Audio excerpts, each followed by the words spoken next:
Welcome to the first WCAT Beach Reads Book Talks.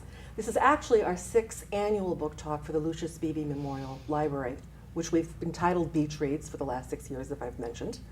And my name is Leanne Ellis. I'm a Reader's Advisory and Reference Librarian at the Lucius Beebe Memorial Library in Wakefield. And one of the things we love to do more than anything is talk about books. So with me today is actually the entire reference department. This is Karen Stern. She's also in charge of our programming. Jeff Clapes, head of Reader Services and our boss. This is Beth Radcliffe, who also is in charge of home delivery, and that's Jackie Powers, who's in charge of our PR. So we're all happy to be here today to talk to you about some books for the summer reads. The lists that we're going to talk about are online at wakefieldlibrary.org. You can find them under Book Buzz Book Lists, and we will also have them out for the entire summer, and the display of a variety of the books that we're talking about will be rotating through that display the entire summer. So please come on in and help yourself. I'm going to begin by turning it over to Karen Stern, who will talk a little bit first about her list this summer. So my list is, there's been so much talk this year and the past few years about immigration in the news. And I get a little frustrated because there's a lot of talk about groups of people and numbers and policies, but there are not a lot of stories about the individuals involved. And so as a librarian, because stories are important to me, I decided to go looking for books to tell the stories behind the numbers and the policies. So my list is a list of fiction and nonfiction, and it's mostly told by people who come from the immigrant populations that they're writing about. And if they're not that, then they have certainly done a lot of research and have a lot of real life accounts to draw on. So what's the first book you're going to talk about? The first book I'm going to talk about is When the Moon is Low by Nadia Hashimi. And this book is fiction, but I would almost say it reads like nonfiction because it's such a timely topic. It's essentially a tale of that horrific journey that so many people are making from Central Asia, places like Afghanistan, Syria, Iraq, through Turkey and Greece, and all the way and up into Europe. So it's very much something that's in the news and happening today. The story is of a young mother. Her name is Fareba, and her family's flight out of Afghanistan. So they're trying to get to England, where they think they have some family. And it's certainly, a journey that takes place in the direst of circumstances. Now, this author she's not a first-generation immigrant herself. She's an Afghan American. She lives in Washington, D.C., but she has cousins and uncles who have made this journey very recently, and so she's drawing on their stories. So what in particular drove you to read When the Moon is Low?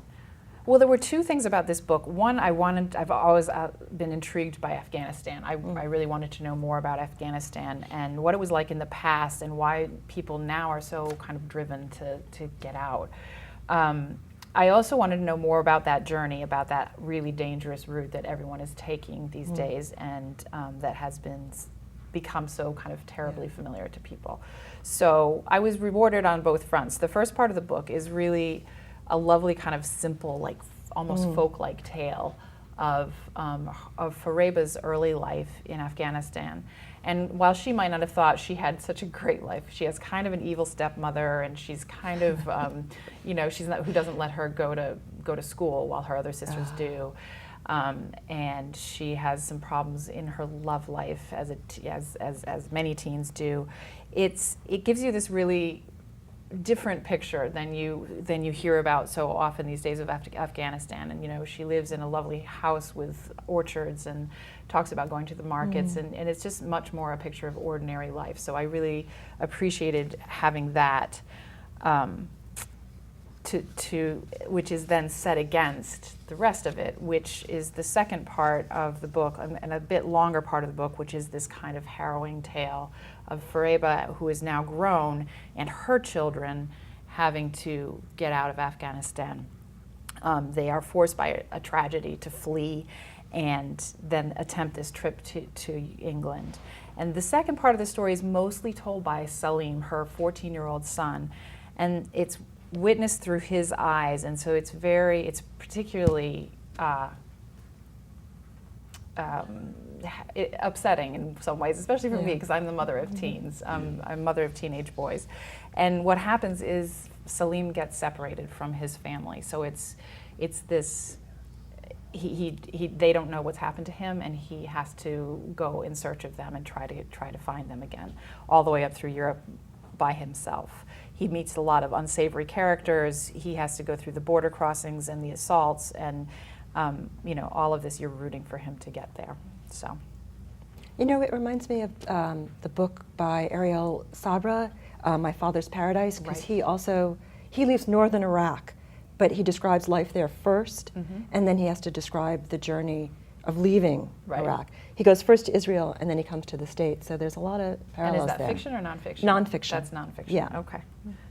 Who would you recommend this to? This is a great book for people who like plot. Obviously, it's kind of it reads like an adventure story. Here's this family, and then this child, or this 14-year-old, moving along this path and just trying to get to find each other again. So that and the characters are very compelling. And I would also say that there's a strong sense of place. So as I mentioned at the beginning, as I was talking about the early scenes in Afghanistan, they very much stuck with me. They're very, simple in lots of ways and beautiful. And then by contrast, you get a real sense of the camps that Salim is stuck in when he goes through Greece and Rome and Calais, and this sort of the squalor and the desperation and the isolation and the loneliness.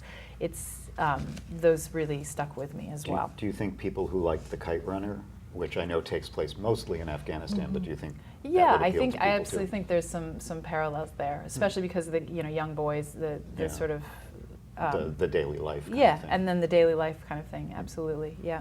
This is such a tough subject. Is there anything you'd like to say to readers who are interested in this that you think you might want to sort of give them a heads up about? There are some flaws in the book. They're not fatal flaws, though. It's not what I would call a masterfully written book. It's not a work of literature, but it has a kind of charming, simple flow, the language. So I didn't mind that it wasn't always maybe the best written book I'd read, and there might be a few holes in the plot. But again, it's so fast paced, and you're rooting for him to find them, and so that's the kind of the driving factor.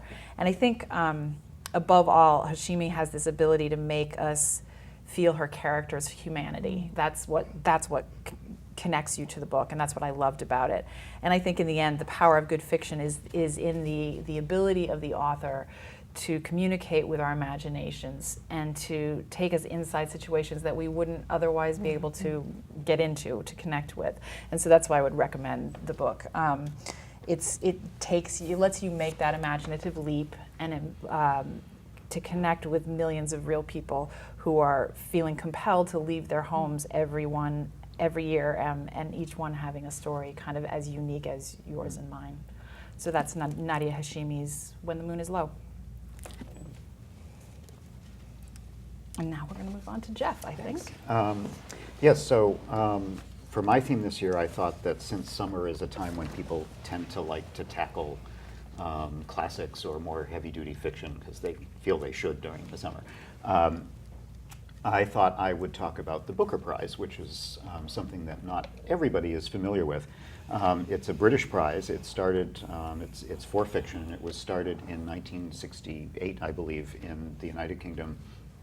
It's named for there was a wholesale food company that started it originally as the sponsor, and it's gone on since then.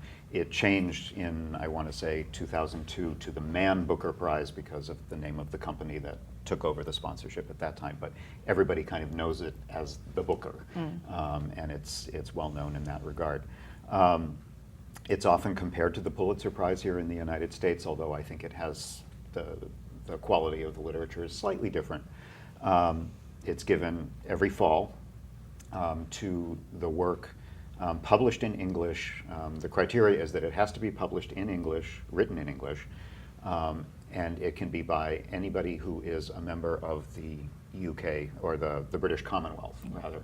So that includes a wide variety of countries, from everything from England and Ireland and Wales and so forth, but also South Africa, Australia, India. You get a real interesting international complexion to the winners. The winners are chosen from, they're nominated about 10 or 12, no more than that, sometimes like up to 10 or 20 nominations at the beginning with what is called the long list, and then that's winnowed down by the advisory committee to what they call a short list of maybe 5 or 6, and then they announce the final winner in October every year. Even being nominated for the prize, either the short or the long list, is a huge honor for a writer and can often make or break their careers, not to mention winning the prize completely. You've probably actually heard of a lot of the winners without actually realizing it. People like Margaret Atwood, Hilary Mantel is a big author recently, Jan Martel for Life of Pi, Ian McEwan, people like that. So there are definitely a lot of names that you might have heard of, but the ones that I've chosen to focus on this time around are some that might have flown a little bit under the radar and are some of my personal favorites that not everybody might be as familiar with. So which book did you choose? So my first one is by John Banville. It's called The Sea, and it won the prize in 2005. John Banville is an Irish novelist, and he has a really lush and very creative prose style that has been likened over the years to people like Marcel Proust or Vladimir Nabokov, both of whom I like very much, so I enjoyed this in particular. This is a very short novel by him. He's won a number of other prizes in addition to the Booker, and he's kind of been rumored over the years to be in the running for an eventual Nobel Prize in Literature, which is given to people who are still alive, so it'll be interesting to see whether that happens at some point in the next maybe decade or so. He also, for those people who are interested in this kind of writing as well, he writes under the pseudonym of Benjamin Black, and under that name he writes, it's a series of crime novels that all take place in Dublin in the 1950s, so they have a very strong sense of time and place. But they're very literary because of the quality of his writing. It's different from the book I'm talking about this morning, but I would highly recommend people who are interested in that to check into those books as well, because they're really well done. Aside from the qualities you've already discussed, why do you think it won this particular one? I would say if you had to pick one criteria, it's the language. I actually have written some of these down. Here are some of the adjectives that different reviewers have used to describe his writing: lyrical, luminous, wintry, I love that word, incandescent, dazzling, perfectly crafted. And I would agree with all of those. I'd also add the word spare. This is a short novel. He doesn't, there's no extraneous language here that isn't necessary to get across what he's trying to say. What's interesting is he actually makes a point of publicly saying how much he hates his own writing, and he's extremely critical of his own work, which is kind of silly because everyone else, given all the awards he's won, clearly he's wrong. Everybody really likes his work, but it's been kind of a thing for him to be very critical of his own work. I would recommend, if you do have any interest in trying this out, it's worth almost reading a few passages aloud to yourself. Just because it's such chewy prose, or even better yet, if you have an opportunity to listen to the audiobook and have someone read it in that way, that's a great way to listen to him. Bookers are, I think, well known for the fact that they have a variety of literary styles that win. You never know what's going to come up the pike. What would you say The Sea is about? It's interesting because The Sea is, it's more of a set piece. It doesn't have a lot of plot. What it's about essentially is a middle-aged, getting older man, Irish man named Max, and he has recently lost to a sort of lengthy, debilitating illness, lost his wife. So he's going through the grief process. And in order to deal with that, although I'm not sure, in the book it's not even clear that he understands why he's doing this, he goes back to an Irish seaside sort of a vacation community at the seaside, that he visited for an extremely important and memorable summer vacation in his youth. So it really is more of a piece of memory and character and how the past and the present kind of collide, and the things that he experienced as a child collide with the grief that he's going through as an adult. What happens, the basic bare bones of the plot are that when he was a child, he spent this sort of not very innocent summer at a small cottage. His family was not very wealthy. They stayed in a little cottage, and down the road was a family known, interestingly, appropriately as the Graces, who was a very well-to-do family with twin children, a brother and sister. And he becomes drawn to them, and they're drawn to him. He's also drawn to their sort of incandescent mother, and so there's a whole bunch of things that go on in this very memorable childhood experience of his. And now, as an adult, he's going back to that same seaside community, and he's staying in the house that the Graces stayed in, which has since become a bed and breakfast. So all of the past and the present is colliding in this place, and he's dealing with all of these emotions. There's not a lot of plot, although there are a few interesting twists that I won't hint at, because things that happened in his past do kind of come together, and he has to come to grips with that. I think a lot of the movement in the book comes, it's not a very fast-paced book, but it's sort of slow and relentless, like the ocean. Just wave after wave of emotion keeps coming back, and it alternates between the past and the present, and you can just see how he's caught between the two. His daughter is also, his adult daughter is involved because she has plenty of issues of her own, so that's also brought into the mix. So it's really a work of character more than plot.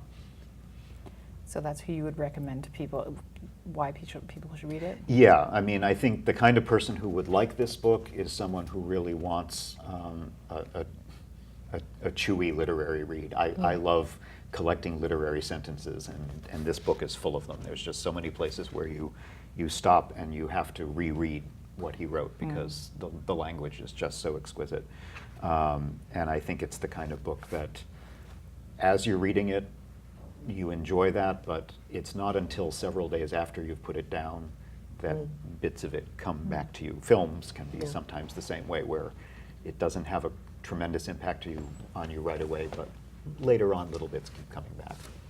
It lives with you, the story lives with you. Yeah, very much so. The atmosphere, The best kind, I think. definitely. So yeah, so I again, that's The Sea by John Banville. And again, don't forget the books he writes under a pseudonym if you want to try a slightly different perspective. So Beth, what's your theme this year, and how did you end up My choosing theme it? is frustration. I get very frustrated when movies are going to come out before I've read the book. I want them to wait until I've read it so I can have the reading experience, and from then maybe decide whether I want to see the movie or not. So I want to say, wait until I've read it. So I'm going to alert you to a couple of upcoming movies, two, and then I'm going to talk about read-alikes for each of those movies. So what's the first one? So the first movie is The Light Between Oceans. It's going to come out on September 2nd, and it's based on M.L. Stedman's book of the same title. It's going to star Michael Fassbender and A good reason to see any movie. yes, but also Alicia Vikander, who was in The Danish Girl. The Danish She's Girl. superb. Yeah. So it's a beautiful book. It's a lyrical book, and it has wonderful descriptions of the life of a lighthouse keeper and his wife on an isolated island off the coast of Australia. And it takes place just after World War I, with complex, vivid characters that struggle with life, loss, and the all-encompassing love of a child. So I know it has a lighthouse in it. Is there anything else that's similar between that and the Stedman book? Well, they both take place in Australia, and The Light Between Oceans takes place on the southwestern corner of Australia, and The Lighthouse Keeper's Wife, which is the book I'm really going to talk about, takes place on the southeastern corner, off of Tasmania. And They both have lighthouses. They both are about people living in isolation in Australia. And they're both about people with troubling moral dilemmas. And the other books on the list also have those things in common. Are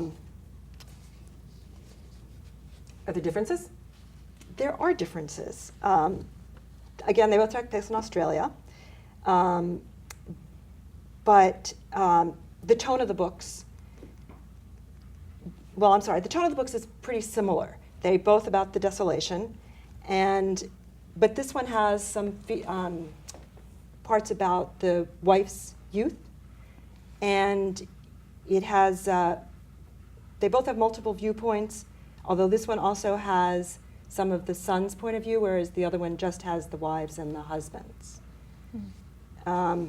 There's also, this one doesn't have the gut-wrenching moral dilemma of Light Between Oceans, but the characters are well developed and they carry you through. And you want them to be okay, to grow, and they do grow. So that's The Lighthouse Keeper's Wife by Karen Viggers. So Jackie, for your theme, what did you choose this year? I chose cop fiction.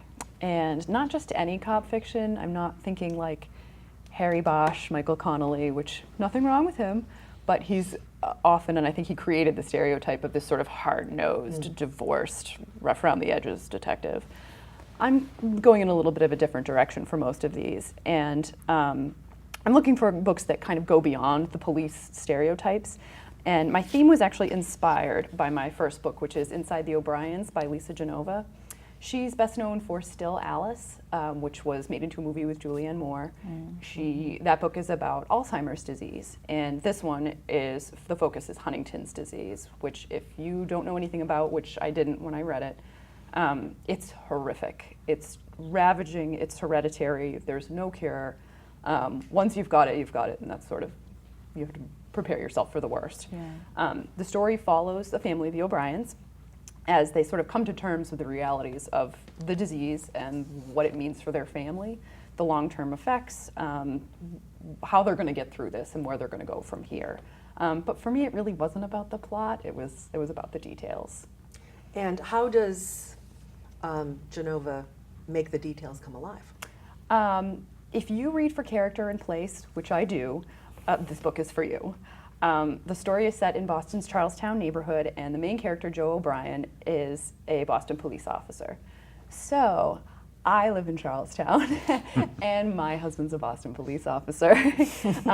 We, in typical towny fashion, we live in the house my husband grew up in, my in-laws live next door, and everyone is Irish Catholic. So very, very similar. Suffice it to say, I was prepared to pick this book apart. I could see that. For inaccuracies. As you all know, I am very particular about the way authors handle Boston. It's often done poorly, which upsets me. And I can say with literally no reservations that she nailed it, right down to describing, the benches in the park where I walk my dog. I mean, it's perfect. So what about the cop part of the story inspired your theme? So the reason I chose this for my first title and is because of the way she handled these cop characters. She was so good. My husband actually works with the cop that she consulted with, and he said rather that she was meticulous. She wanted to know everything. Incidentally, she also, when we conveyed to him that we liked the book, she got us a signed copy. Oh. Very nice. Which was very classy. Very nice. But she really did her homework. Cops have a certain way of talking, a lot of lingo, there's a lot of codes. When you just listening to them, sometimes you don't know what they're saying. She got everything right. And even the things I had heard, a lot of it just being around him and his partner. And the things I didn't know, I checked with him, and he said, no, that's exactly how we would say it. She gets everything right. She captures how doing a detail, even if it's outside Fenway, is unbelievably boring. You don't actually get to watch the game, and mostly your feet just hurt. But the relationships between the officers she captured really well. Sometimes it's like a spouse, sometimes it's like a sibling, sometimes it's a friend, sometimes it's a colleague. I will say the only thing that she didn't capture perfectly is the swearing. She toned down the swearing a lot. They swear way more than she does in the book. But she really takes the Boston Irish cop stereotype and makes him into a real person that I felt like I knew because I do. Yeah. Yeah. So like, I'm the same way you are about character. Character's really important to me, that's kind of why this appeals to me. But what about what actually happens? I know, And with the family and the disease and everything. I'm glossing over the plot here a lot Yeah. because I feel like the story shines more for its details. But there is a story. I mean, the plot is by no means thin or uninteresting. On the contrary, it's really, she does a beautiful job taking this family through this trajectory of diagnosis to acceptance in a very realistic way. It's just that in between all that, she's getting all these details right and making these people so real that you kind of don't need to know how it ends. It's a lot of just acceptance. But in any case, I really, in all aspects, I strongly recommend this book. This was Inside the O'Briens by Lisa Genova. I've Great. gone on much too long. Leanne. Not at all, Jackie. Go Not on. at all. Not a problem. The list, I have two lists this year. The first one I'm going to talk about is called Stunning Stories, and it's a hodgepodge of themes and subjects and writing styles. But what I think what binds them together is character, which is what I primarily read for when I'm reading for pleasure. And the book I'm going to do is The Improbability of Love by Hannah Rothschild, which is an irresistible blend of art, mystery, and intrigue along the lines of Donna Tartt's The Goldfinch. I do see some analogies to that. Hannah Rothschild is a first-time author, and she's also the first woman to chair the London's National Gallery, so she knows her art. She creates this dazzling, omniscient narrator who is capable, who gives voice to an irresistible cast of rascals and heroes. She also includes a very colorful and conniving art world players who make all sorts of trouble for our heroine, and a very persistent suitor, plus a 300-year-old long-lost masterpiece. So those are the characters. Pretty much. What else did you choose? Why else did you choose this? I can't draw a straight line with a ruler. So, the fact that a do person, know that. yeah, well, you know how I am with crafts. We won't go into that now. But the fact that a person can capture a moment in time and render it so luminously astounds me. It always has. It absolutely makes me crazy. So stories about art and how to create anything like that, and how it affects its creator and the people who appreciate the art alike, they fascinate me. And you combine this with my love of art capers and crime capers, and this was irresistible to me. I had to pick it up right away.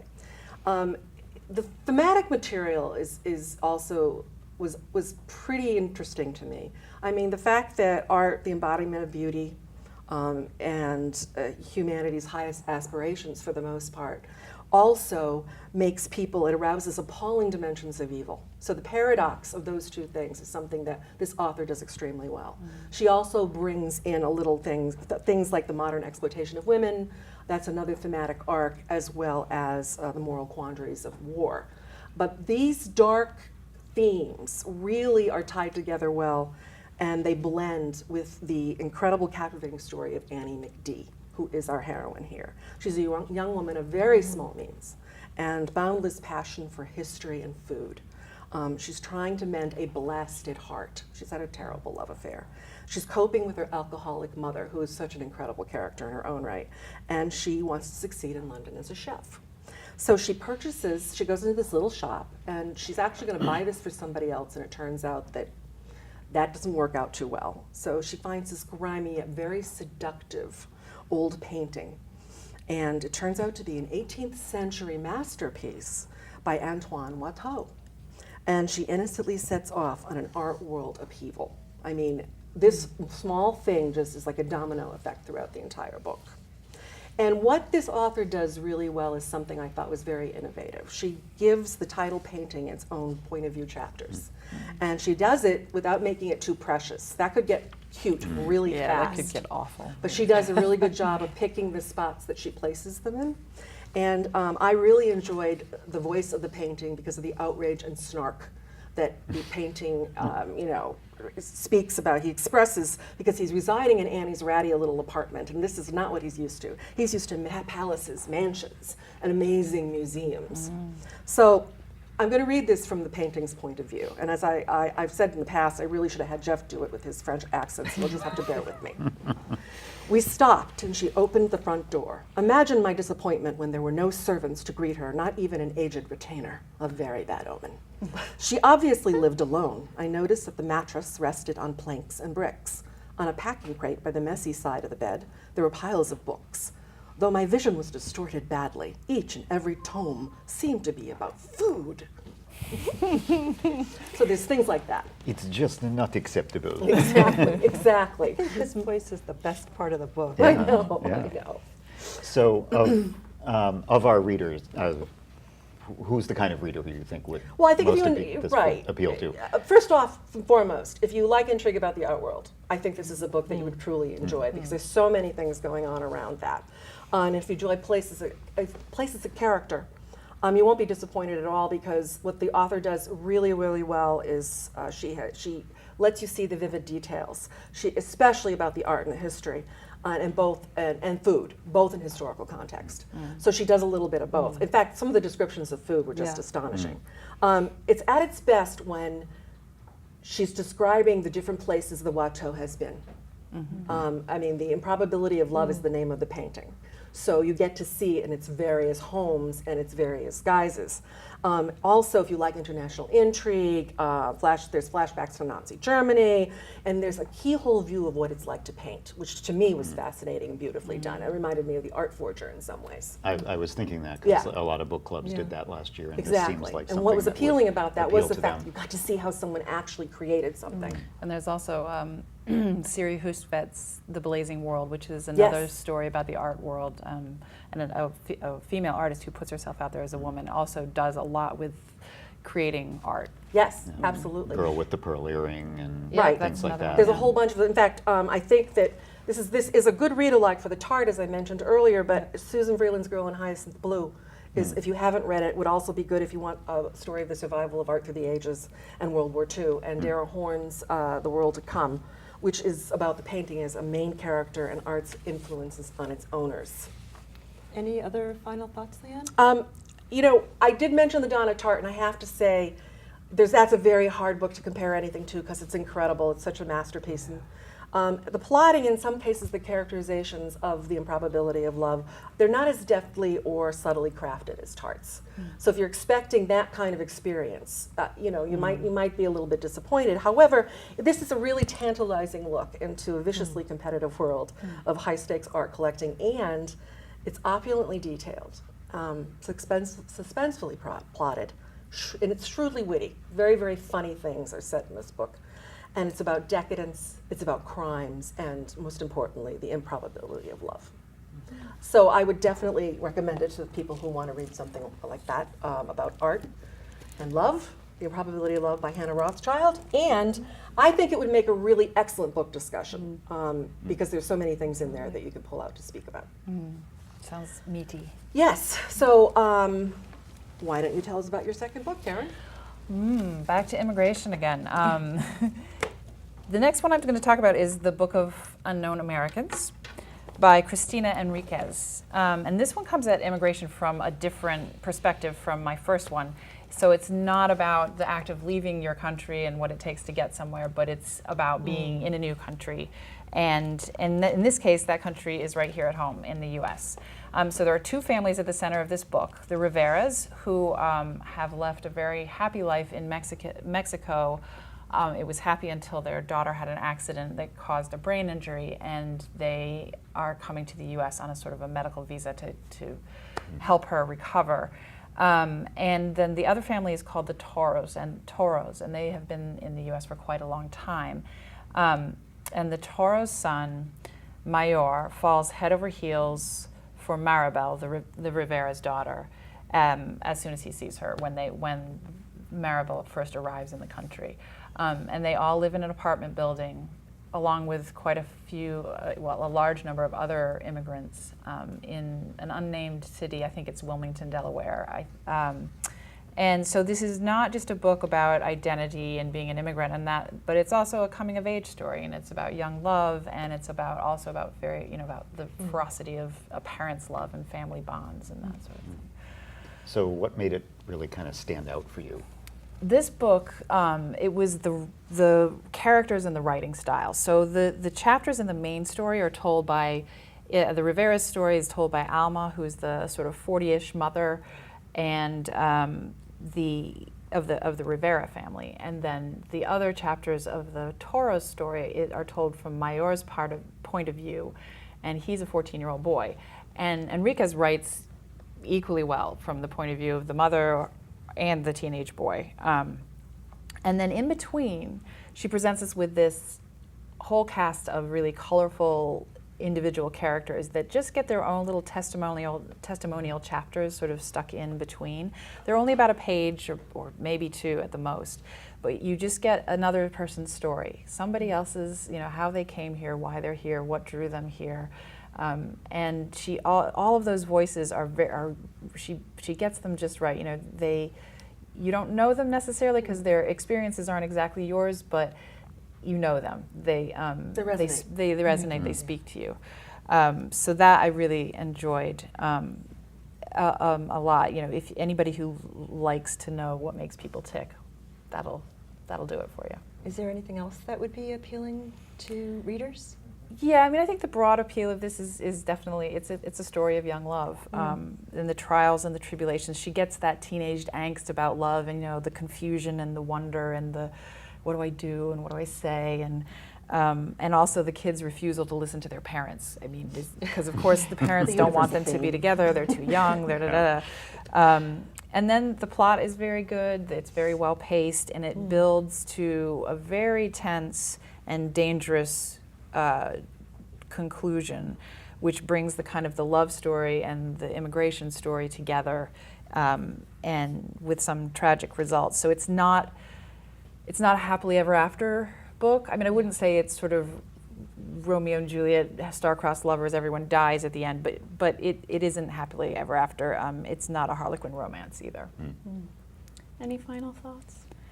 I really like this one. It's a classic American immigrant story, and it's a tale of what it means to live here as a new immigrant in this land of immigrants. That was what I really liked about it. And it reminds me in that sense of Anita Diamond's The Boston Girl, if you've read that, which is a Jewish immigrant story. It also very much reminds me of the sort of the themes of A Tree Grows in Brooklyn, poor family from Ireland in that case.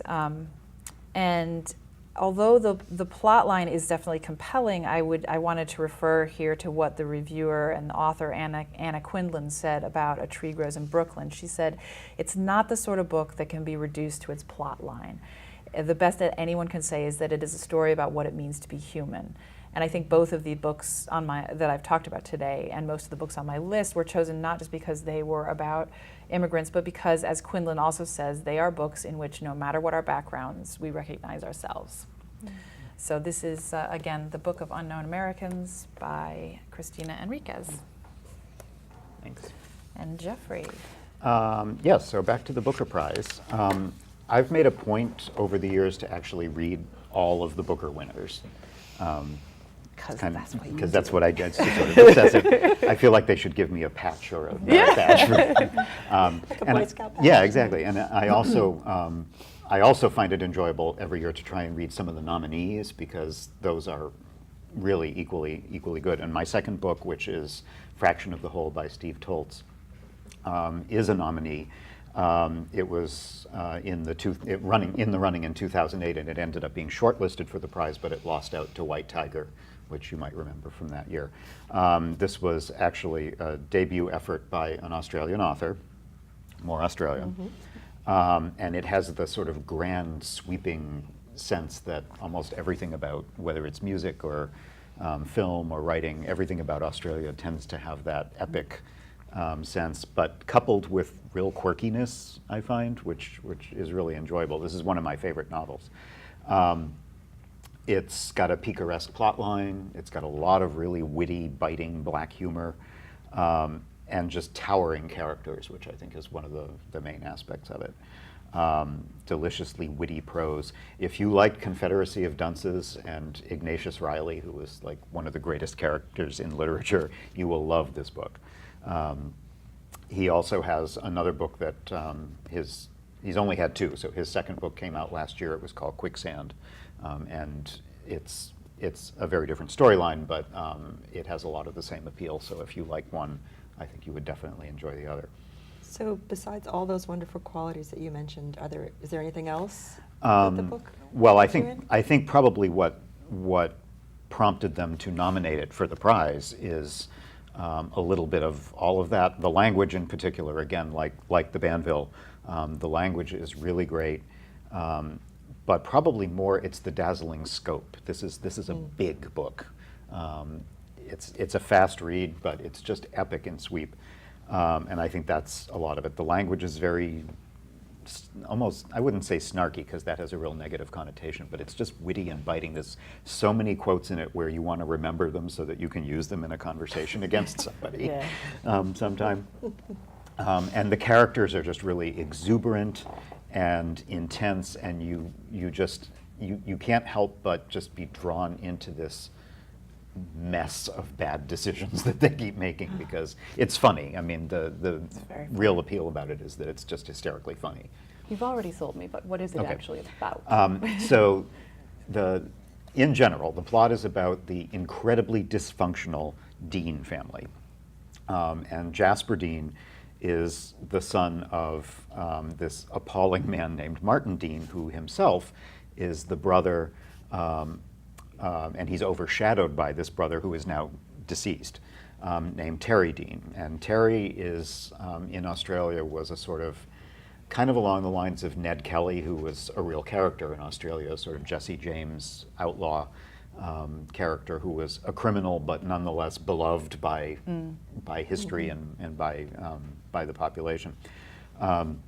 So the story revolves around the relationship between the two brothers and the son, and the relationship with his father. It's told often by flashback and through different points of view from the different characters. But it's mainly about Jasper and Martin. Martin is just this horrifically dysfunctional person. He's a misanthrope. He does not like the world. He hates everybody, but he desperately wants to make a mark on the world. And so that conflict, I think, really drives the story in a lot of ways, along with driving everybody else nuts, all of his other characters. He embarks on a very early age, and it starts when he's a child, in this little Australian town in the desert. He embarks on a number of quixotic projects, he calls them. And the first one is he finds a way to anonymously set up this suggestion box in his community where people can anonymously put anything they want about anyone in town. A suggestion to do something to make the community better, or just to gripe about your neighbors. And you can imagine where that goes from there. Sounds like the internet. Yes. And so then as he gets older, there are other projects that I won't spoil for you, but they just keep getting worse, and they get grander and worse, and it goes on from there. The title of the book actually comes from Ralph Waldo Emerson, who said, "The moment we meet anybody, each becomes a fraction." And so Martin Dean, this is the father, says, "That's my problem. I'm only a quarter of who I should be, maybe even an eighth." And that kind of sums up his life. He's determined to make a mark on the world, even though he can't stand it. So that's kind of fun. Jasper sums up his relationship. I have to read this quote to you because it so perfectly sums up their relationship. His father does die in the end, and you know that right from the beginning, that this is kind of leading up to how they resolve things before their relationship ends.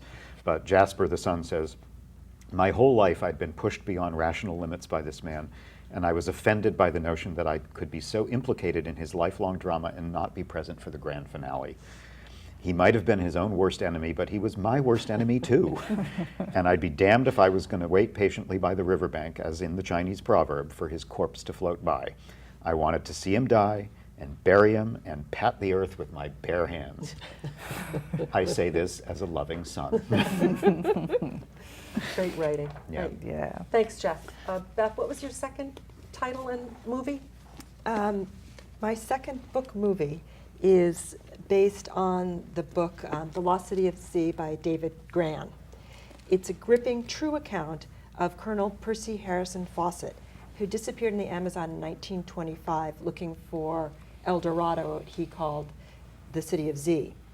But it's not just that. It's a captivating character study that tells of Fawcett's life from childhood through to his disappearance. And it's also about Grann, the author, doing armchair research and also going on an actual trek to follow in Fawcett's footsteps. And it's about the hundreds of people who went in search of Fawcett after he disappeared to try to rescue him. This seems very different from your first one, nonfiction. Why this one? Well, I had been to the Amazon and I'd read a lot of Amazon books before, but I didn't want to read books like this one because I was afraid that they were going to scare the bejesus out of me. So I Really thought I'd big wait. bugs, piranhas, the whole, yeah. Yeah, yeah. So I really am glad I read it, but I also am really glad that I waited because those bugs just would have freaked me out. Yeah. So I don't think the movie's out. The movie is not out, and I can't tell you when it's going to be out. It's going to be out this year. It's coming out in Brazil in October, but they haven't set a release date for the United States. And I want to tell you what I know about it. It's being billed as an action-adventure movie, so I don't think it's going to have any of the stuff about Grann doing armchair research looking to where Fawcett actually went. And it's not going to have the background on the other Amazon explorers. It's not going to have discussion of anthropology or history, all of which I found fascinating. And it won't have Grann's sense of humor. This is how he describes himself. Remember, he's going on a trek in the Amazon. Okay? I don't like to camp. I have a terrible sense of direction. I like newspapers, takeout food, and I like air conditioning on high. So what did you personally like about this book? I really enjoyed how it was written and its tone. You go back and forth between Fawcett flogging through the jungle and Grann sleuthing. He has wonderful phrases and quotes like, "Notwithstanding his inveterate obstinacy, the ass is an excellent and sober little beast." And if you'll Nice. indulge me in one more quote, this is not from that book, it's from another book on my list called Skeletons on the Sahara by, it's another Dean King. "Since Homer's days, such accounts of distant voyages, especially voyages gone bad, have mesmerized their audiences, reawakening them from the domestic slumber to the world's wonder, its raging elements, its exotic and unyielding geography, its isolated people. The best of these accounts demonstrates anew man's ingenuity in the face of adversity, his will to survive, or hers, and in the end, his intense desire to go home again." I also want to mention the pacing. It's not a roller coaster ride, it doesn't go up and down, and it's not a water slide going straight down in one direction, but it has a relentless energy, like Fawcett himself, going, going, going. So you had some other books on your list that you thought were kind of similar to this? Yeah, actually one of the books you suggested, Turn Right at Machu Picchu by yes. Mark Adams. I love that. Which has a similar tone of humor and good writing, and it's a tale of an explorer and a writer who follows him 40 years later. There was also a fiction book by Ann Patchett, State of Wonder. It reads like an adventure novel, where the Amazon is another character which she describes with great accuracy. Is it me again? It is you. It's time for you. Let me tell you about a movie that's like the yes. the city, the Lost City of course. Z. There's a movie that we will be getting into the library. It's called Embrace of the Serpent. It centers on Kamarakate, who's an enigmatic Amazon shaman who guides two Western scientists, one German and one American, actually who lived in Waltham and taught at Harvard, who really did exist. The director studied those two Westerners' writing and drew from them to inform his film. They explored in the Amazon 20 years apart. Both in the movie are searching for a rare plant that possesses healing powers. So it all draws the Amazon and exploring together in this wonderful movie.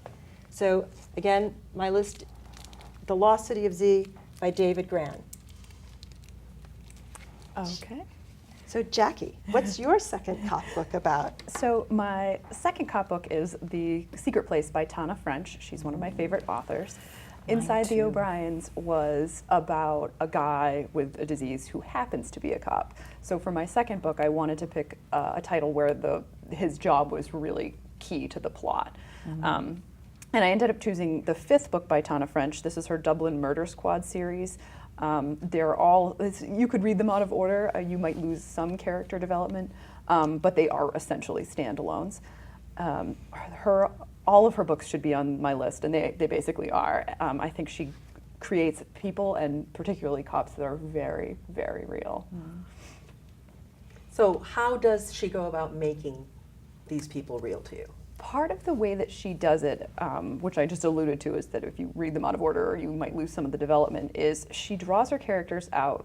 They're so complex, and she draws them out so slowly that she's really starting to flesh them out in the previous book. So she has someone as a secondary character, and then in the next book they become the main character. One character in particular, a detective named Frank, has appeared, I think in some capacity, in almost all the books, I think except for maybe the first one. And he's one of my favorite characters of all time. You see him as a young man, you see him as a husband, a father, the rival of another officer, as a boss, as an enemy, as a friend. You see him from his own perspective, you see him from the perspective of other cops and from other people in his family. He features in this particular book as a protective father who happens to also be a police officer. And I chose this particular book in her series, so I think, as I said, they all should be included, because it showed Frank in particular in a more vulnerable light than past books, because it involved his daughter, and also because the other two cops in the book have the potential to be really stereotyped. It's the rookie cop and the woman cop. And they both, the rookie cop, he's trying to prove himself, and the woman has a kind of a chip on her shoulder, which is a little stereotypical, but she really makes them believable and real. They fit the mold, but they're much more than just two-dimensional. Yeah. And the younger male cop he's the main character in this one, and the woman cop is actually going to feature in her next book coming out in August, The Trespasser. I best be on hold for it. I'm looking forward to finding out her backstory. Yeah, she's one of my favorite authors too, and not just the police characters were well done, but all of the characters, I think, wouldn't you agree, are really... Absolutely. Yeah. She does the same with the kids in this book. There's a bunch of teenage girls that are kind of central to this plot, and while the technology has changed, there's a lot of texting in this book. The dynamics between the girls at this age, it could have been my childhood, it could have been yours. I mean, it's the same. Yeah. She does a really amazing job capturing these two rival cliques, that their gestures, their slang, their roles, who's the leader, who's the follower, who might squeal. It was just really well done on that front as well. Is there stuff besides the character? Yeah. Character stuff? The place, there is a plot. It's well done. But it's basically a murder mystery. Someone is murdered, and a year later new evidence comes to light, which reignites the investigation. But anything else to recommend it in terms of other than the character, I would definitely say The Place. It's extremely well done here. The private school where this takes place almost becomes a character itself, and there's sort of a little bit of magical realism, and it takes place on the grounds mostly, and I'm not into that, and that's okay if you're not. It's very easy to swallow for a skeptic, but so don't let it deter you. It can kind of be interpreted in a very non-threatening way. Lastly, in addition to the character in The Place, is the pace. It's a fast read in this kind of everything now world. It captures that culture, that texting, like hurry up. The entire book takes place in the span of 24 hours, and I Oh, think wow. I probably Wow. read it that quickly. I could Yeah. not put it down. I'd like that. Yeah. So I would say, by all means, please read this book. Start with her first one, In the Woods, and keep going. And this was The Secret Place by Tana French. Yes, and I think that's a really incredibly good example of literary crime, just as Very the much. Yes. Benjamin Oh, Black like the Benjamin you Black mentioned stuff. earlier, Black, yeah. absolutely. I'm going to talk about my second list, which is the adrenaline list, which is all about mysteries and suspense and thrillers. And the author I chose to write about is Thomas Perry, who for some reason is incredibly underread. The book I'm going to talk about is 40 Thieves. I don't know why he's underread. He's an incredible author. He has two series that I know about. One is called The Butcher Boy. He's an assassin who's a very flawed and interesting human being. And also a Jane Whitelaw series, which starts with it's Vanishing Act. And what I like about that is she's someone who takes the vulnerable and saves them. She gives them a new life. So she's sort of like a guide, an Indian guide, as you will, who does this. And what's great about it is that it takes place in a variety of different places, so the place itself also becomes a character. But 40 Thieves is a good one for someone to begin with because it just has so many of the wonderful elements that he does well. So why this one in particular? What was it that drew you? Well, as I said, he's a gem, and I thought he should get more circulations in the library. And so I thought And I'll I've talk been about pushing him. it. There you go. But the other thing is I have a thing for assassins, and I couldn't help myself. And art or jewelry heists, and this combined them both. So what could I do? I had to pick it up. And in 40 Thieves, there's a husband and wife team, two of them. They're being pitted against one another in this sort of adagio dance of violence, and it's escalating as we speak, as you read the book. Sid and Ronnie Abel are private detectives. They used to be cops, and they're looking for the murderer of one James Ballantyne. At the same time, they're being hunted by these psychotic, and I would go so far to say sociopathic assassins, and their names are Ed and Nicole Hoyt. And they are trying to find them to prevent them from finding out who killed James Ballantyne, but we never know who has sent them on this mission until about the last 100 pages. You find out everything. So I'm not going to say any more about the plot because you really want to have these aha moments for yourself. Yeah. It's a terrific, fast read. Thomas Perry does suspense and caper like nobody else. You think that you have the chessboard all set up. You know what's going to happen, and he makes a move you don't even see coming. Great characters, incredible pacing, does light and dark really well. And characters that you think are the villains turn out to be even more interesting than the people who are the heroes. So I would definitely say Thomas Perry's 40 Thieves is a book that you might want to pick up for your summer read. And I'm going to conclude by saying thank you for joining us.